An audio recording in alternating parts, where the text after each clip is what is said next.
Talk about one of the most underrated and underappreciated games to have come out of the 7th generation. Like, honestly, why the hell did Blur never take off? Need for Speed meets Mario Kart. That alone should have been enough to turn this game into a franchise overnight, but for whatever reason, Blur is a game that'll frequent many top 10 underrated video game lists. Well, that is if people remember it even exists. And it's a shame because it's a very competent racer. In fact, I'd say it's one of the best racers I've played in a long time, from both camps really. But let's get into it. So the way Blur is structured is actually much different from games like Need for Speed, where those games adopted a sandbox style approach. Instead, it's very arcade-like since you go from race to race in a menu. I personally think this was refreshing and had no problem with it. If it's getting me to the action a lot quicker, then I'm all for it. Which is helpful since the main attraction of this game is career mode. Here you go through different types of races such as your traditional lap races, time trials, destruction races, which are honestly a lot of fun because, well, blowing up cars Mario Kart style? Yeah, like that's not gonna be satisfying.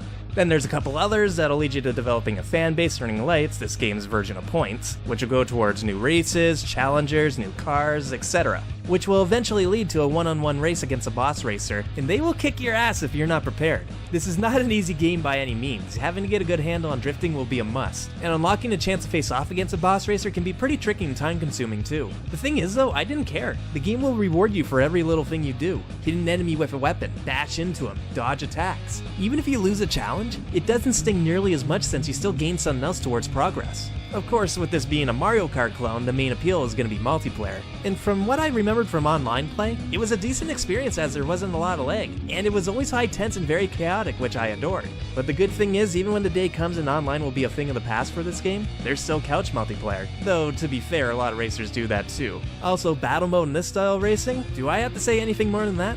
The only thing I felt that kind of held this game back a bit was the different type of races there were in career mode, as well as the maps, as they can feel pretty bland at points. They are not very memorable at all. But thankfully the frantic item system gives this game a bit more flair to cover it up.